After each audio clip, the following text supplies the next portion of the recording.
예, 전북 익산갑 출신의 민주당 이춘석 후보입니다. 우리 후보자님, 네. 오늘 이 자리에 서시기 이전에 2018년도에도 이 고영한 김창석 김신대법관 후임의 자로 대법관 후보 추천위에서 최종 3인으로 추천된 바 있죠. 네. 그 뒤에 18년도에 김창중 헌법재판관 후보자 때는 헌법재판소 재판관 후보 추천위에서 최종 후보로 추천된 적이 있죠. 네. 이번에 세 번째입니까? 네 번째입니다.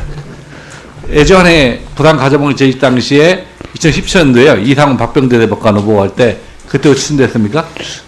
아니고요. 그 김상환 대법관님 될 그때도 또 추정자로 후보였어. 이번에는 그럼 사수째 하는 겁니까? 네, 네 번째입니다.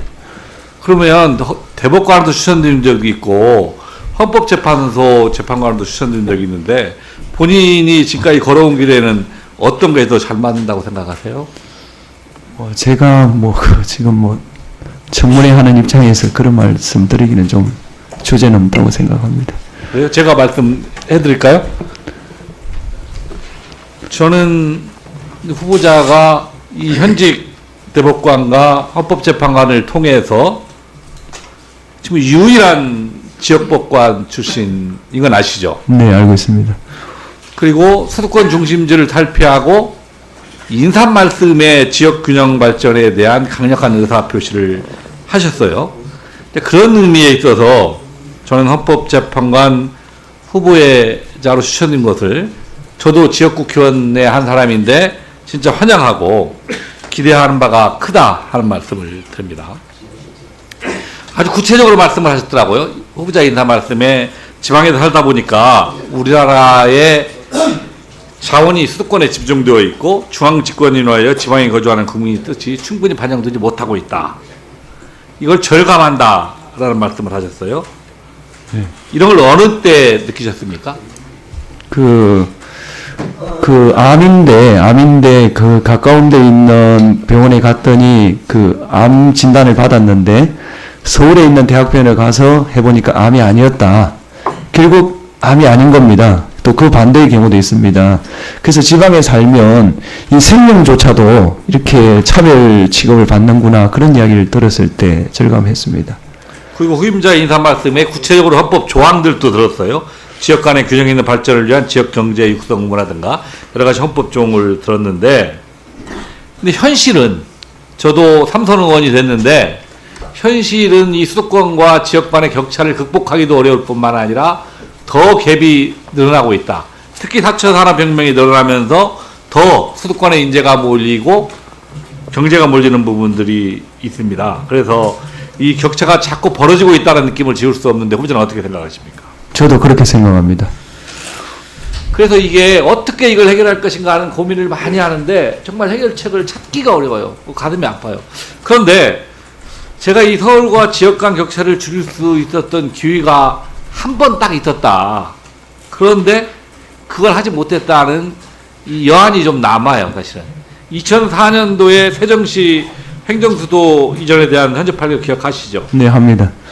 저는 그때 이게 이 관습법이라는 이름으로 수도권을 서울에 한정하지 않고 세종으로 내려갔다고 하면 정말 이 지역 균형 발전이 조금은 나아지지 않을까 하는 생각이 들어요. 제가 왜 이 질문을 만들었냐면 이 후보자한테 가장 의미 있는 판결이 무엇이냐 이렇게 질문을 하니까 이 동성동본 금문에 대해서 우리의 관습이라 하더라도 그것이 헌법이 추구하는 개인의 존엄이나 행복, 혼인과 가정에 관한 헌법 인정 등에 배치된다고 하면 더 이상 법적으로 존속할 수 없다고 판단한다.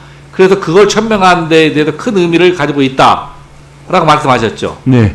그럼 저는 이러한 논리라고 하면 이 관습법상으로 우리 서울이 수도다 라는 판결이 달리 판결받을 수 있는 거 아니냐. 관습적으로 내려왔다 하더라도 이게 사실은 지금의 절차를 따르지 않아도 되는 거 아니냐. 지금 세계적으로 볼 때면 사실은 법에 의해서 수도를 정하는 경우도 있지만 우리 서울처럼 법의 명문 규정이 없이 런던이나 파리, 도쿄 등은 규정하고 있죠. 네. 그런 경우 있죠. 입법례가 다양한 걸로 알고 있습니다. 그렇다고 하면 이 개헌을 통해 수도를 반드시 이전해야 한다 하는 그 당시의 헌재의 판결은 달라질 수도 있는 거 아닌가 하는 생각이 들거든요. 후보자님 의견은 어떠십니까? 그 헌법재판소 결정은 존중합니다만 그 결정의 타당성에 대해서 학계를 중심으로 비판적 의견도 다소 있는 것으로 알고 있습니다. 그래서 후보자가 헌법재판으로 든다고 하면 n분의 1의 결정권을 가질 수밖에 없지만 그게 소수일지라도 이 국가의 균형 발전 그리고 대한민국의 미래라는 측면에서 이 변화하는 그런 관점을 저는 헌재에서 지속적으로 내줘야 한다. 그 결정이 다수덜이 아니어서 결정되지 않는다 하더라도 소수의 소수덜이라도 그런 의견을 계속해서 내고 그렇게 해야만이 나는 국가 균형 발전이 이루어질 수 있다고 생각을 합니다. 뭐 이게 저는 하나의 예입니다. 사실은 그 후보자가 서울 중심 사고가 아니라 지역 중심 사고를 가지고 있다. 또 뭐 다른 거에 비유하면 뭐 소수자의 입장에 설 수도 있는 거 아닙니까? 이에 대해서 이 후보자의 소신과 각오를 한번 말씀해 주시기 바랍니다. 그 헌법재판소 결정은 뭐 제가 존중하고요. 그 사건이 또 어떤 형태로든 제기되면 좀 더 깊이 있는 연구를 해서 제가 답변 드리는 게 좋을 것 같습니다. 예. 예, 이상입니다.